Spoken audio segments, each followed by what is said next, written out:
All right. Hey guys, my name is Omkar Chakdari and I'm coming at you from Detroit, Michigan. And today I'm going to talk to you about the reality of an H1B salary. Okay. So I'm going to talk to you about like what my salary was about a couple of years before when I was not on H1B and last year when I got my H1B picked up. So since then, I've gotten like a little bit raise, but you will understand an idea. You'll have an idea of like what I used to make. Okay. So, and I also want to share like sometimes people have misconceptions, So I want to take out a lot of your misconceptions that, first of all, like, hey, how much money can I make after I graduate? How much money will I be able to keep? I also want to go into like a little bit more in depth about like, how you manage your finances, what kind of like bills you will have in America, how much money you can save. So all these things of questions you might have coming from any other country to US and you want to study here. I'm going to cover all of them in this video. Okay, so let's jump right into it. So I'm going to share my screen here with you. So on the left you can see what was my salary before I got my H1B. Okay, so this was, I think, maybe about 3 years ago. So this is my bi-weekly salary, which is means like in US, many companies will pay you every 2 weeks. My mentor says that the reason they pay you every 2 weeks is most people live paycheck to paycheck. So by the time your weekend literally comes, time you get paid, you are actually done with your money. So you have to come back to work. So that's what he says, and I totally agree with it. I used to work at another company which used to pay me on a monthly basis. I remember being able to manage my money much more better there because I would get this lump sum $4,000 5,000 on a monthly basis, and I had to be better with my money because I knew if I run out of money by 25th, I'm not gonna have anything. So I was always better at managing money. That's how I felt.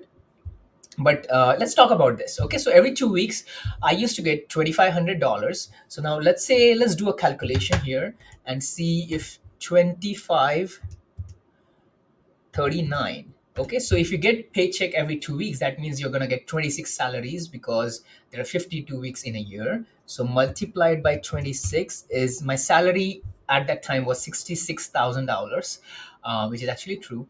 That was like my first salary.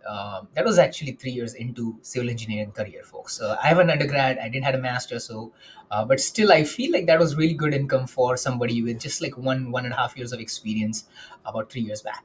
Okay, so all right, let's look at this. So my gross income, that is like how much I make, was $2,500 almost, and my take home is how much I net, that is after taxes, after insurance, and all those extra things. Okay, so let's look into it. So I worked 80 hours for this, which is like 40 hours a week, so 2 weeks, that's 80 hours, and I made 2539. Okay, so let's look at this. So they took out 24% of my income. Now let's look at what things I paid money for. So I paid federal income tax, which is $228. That comes to about like 9%.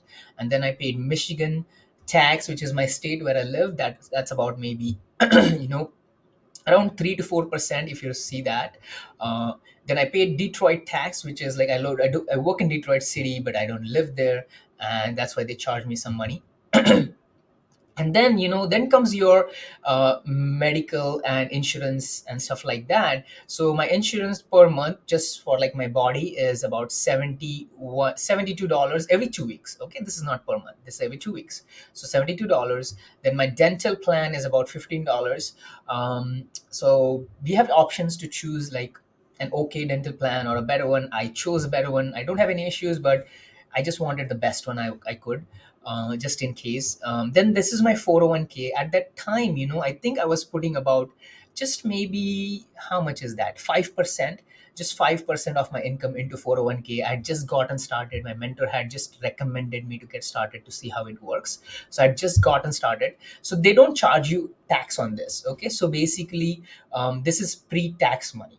Okay, so this is directly being cut from your 2539. Okay, then I pay about $3 for vision as another insurance, and then this is actually what my company matches towards my 401k. So for every so I think this may be about 6% or 5%. I don't remember exactly. If you just do the math, it might be 5%. But my company would match up to 3% of my salary. So I think this is 2.5%. So I was putting 5%, they would match 2.5%.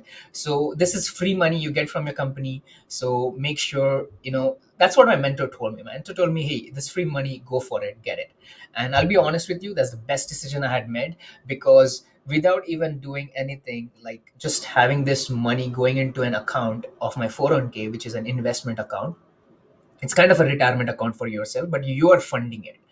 Your company gives you money, but you have a choice to put money in it or not.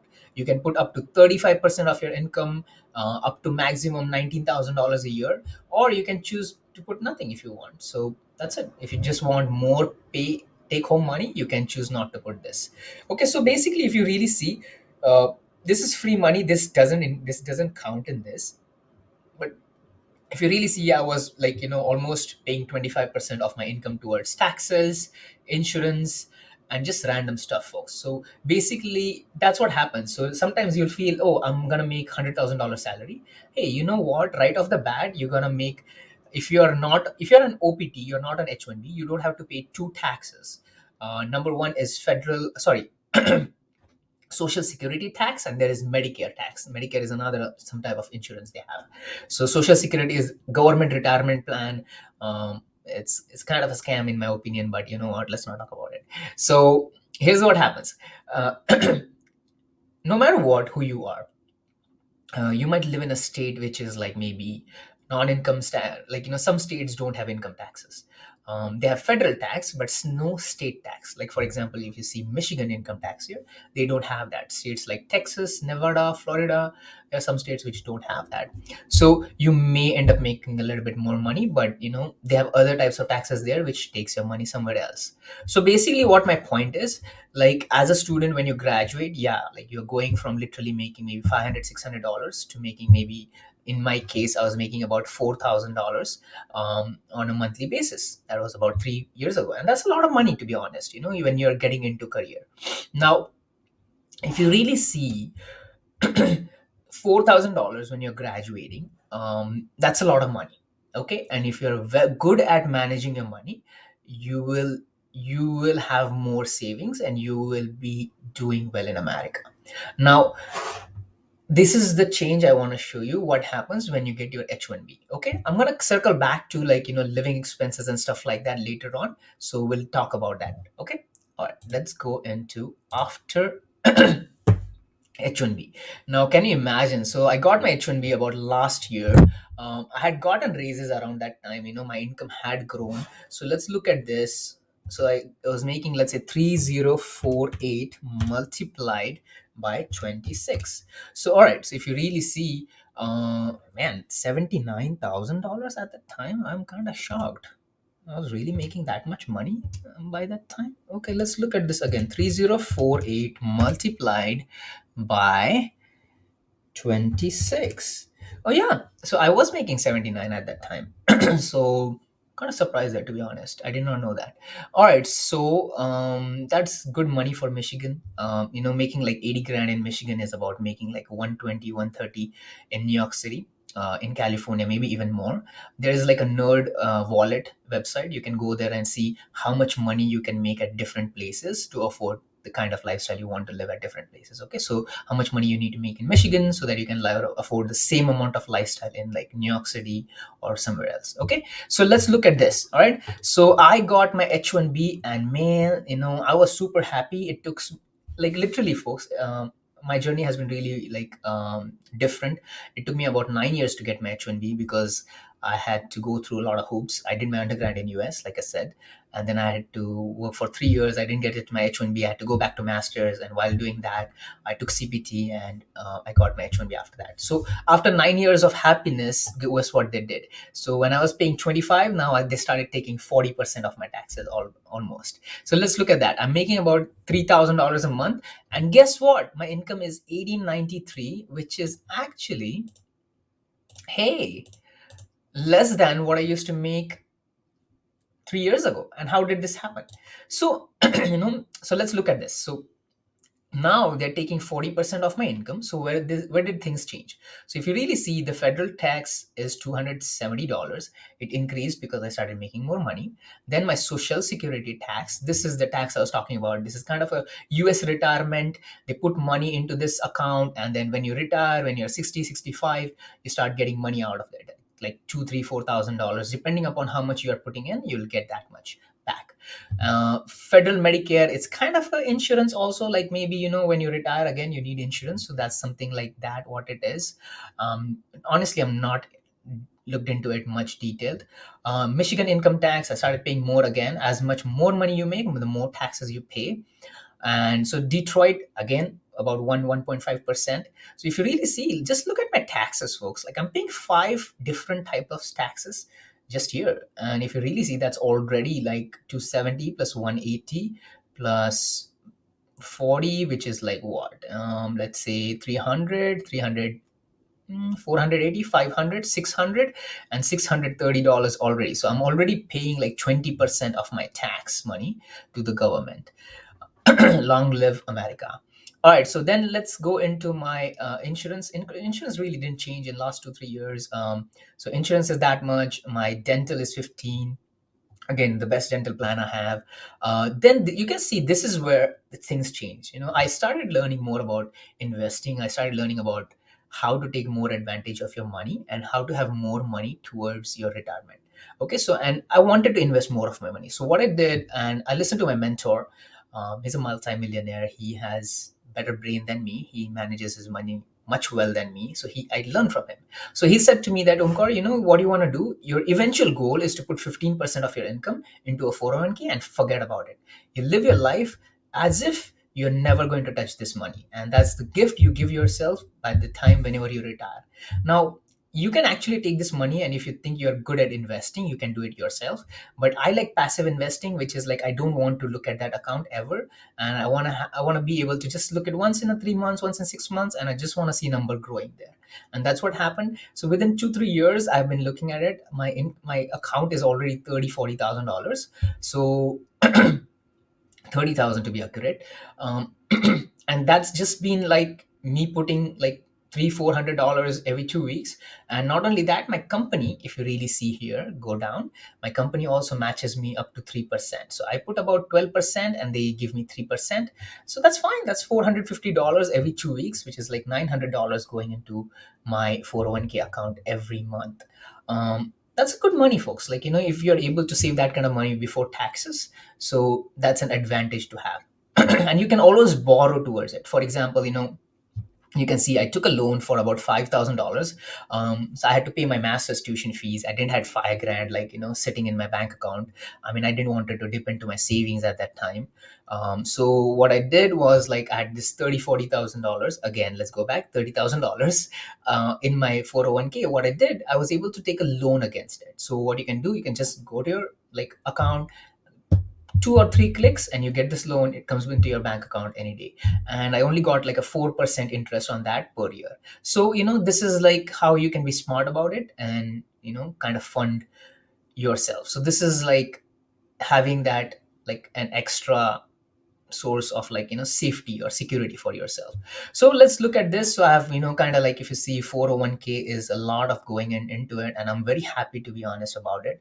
I would love to put more. Every year, whatever raise I get, I just put it towards it. So last year I got about 10%, 15%. Whatever raises I get, I put it towards that. Okay. So make sure, never inflate your lifestyle. If you're used to living a lifestyle of $4,000, $3,000, $2,000, whatever it is, just because you get a raise now, don't start like living above your means. Don't start buying cars which you don't need. Don't start doing things which you don't need. Okay. It's very critical.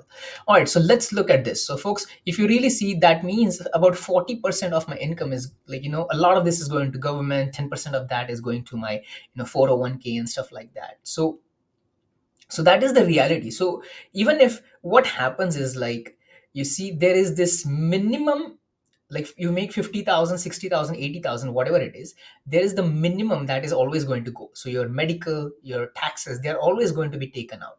So the only way to beat this is obviously you can make more money, but going from, like, for example, sometimes you are working and let's say you're making an $80,000 job and you get an offer for maybe $90,000 jobs. That doesn't literally mean like you're gonna make $10,000 job, like $10,000 more every single year.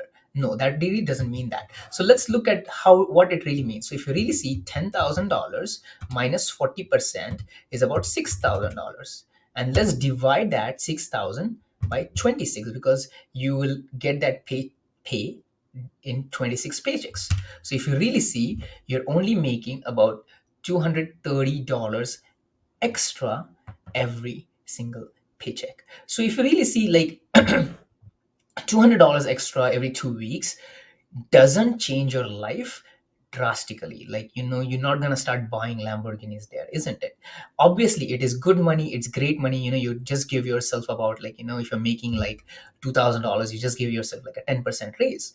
Still, what happens is, like, sometimes we start making wrong decisions just for like little bit money. So you want to understand that when you're making those big moves, understand, make moves for 20, 25, 30, depending upon what position you are in life.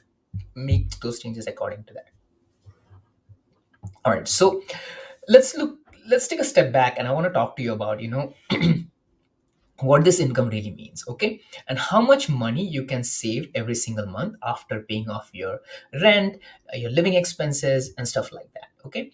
Now, number one thing, let's say I live in Michigan. My rent is about, I live in a one bed, like a studio apartment. So, it's like a loft kind of place where, like, my bathroom, sorry, my kitchen, my living room is kind of like connected.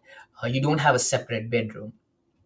So this is about 500 square feet, and I pay about 825, 800, something like that. So if you really see, that's like below average. Like, it's like in Michigan, usually one bedroom apartment is about $1,000, $1,100. So if you really see, if you're making about $4,000 after taxes, you're already paying 25% of your income towards housing. And I'm talking, obviously, if you're living by yourself. I'm 29. I want to live by myself. Honestly, I've never lived with any other. I always never had a roommate in America. I always lived by myself. I always figured out how to manage 600, $700 a month so that I can live by myself, because that's something I always wanted to give myself. That's a luxury I wanted to give myself. So depending upon how you want to live, I have a lot of friends who live with roommates and they are able to save that money. So you do what is important to you. You splurge your money on things that are important to you, but be wise about it. Okay, so let's say you are spending about $1,000 a month and you want to live by yourself. Okay, if you want to live with roommates, you're most probably going to spend maybe $600 a month living with roommates, because after, like, let's say you're sharing the room and, like, extra. So after that, let's do this, about for food and stuff like that. I usually spend about $500 to $600 a month. I do eat out a little bit, so that adds up. So I'm going to do this on a calculator. Okay, so give you an example of my expenses. So let's say 850 for my rent, plus 150 for my internet, lighting, electric, whatever that is, gas, all the stuff. And then, so that's about 1,000. So let's do 500 for food. And let's do, I don't have any, what do you call it? I don't have a car loan or stuff like that. I fully paid my car off. But most people have these things, folks. Most people will buy cars. Now, one of the best advice I can give you is, do not buy a car that you cannot afford. Okay, I don't want to get into this video is about that. Okay, so that's $1,500 plus, add your insurance, your car insurance, your stupid expenses, like, your haircut, your going out, and like gas, car. So those kind of stuff adds up. So that's usually about $200-300. So let's say another $300 there. And then there are always stuff that comes up, folks. Your, like, I would say, your subscriptions, Amazon, Netflix, your gym membership, your car washes, stuff like that. There are a lot of things, like minute things, that come into play. So let's do another $200 there. So if you really see, that's about $2,000. Okay, now that is on a conservative side, folks. Now if you have a, let's say you have a car, you have a fancy car, you're paying about $300 a month towards that. Your insurance is also going to be higher if you do that. So that's 2,300. And I know a lot of people, what they do, they take trips every 2 weeks. Every 2 weeks they'll fly somewhere. Every 2 weeks they'll do something else. That's about another $600, $700.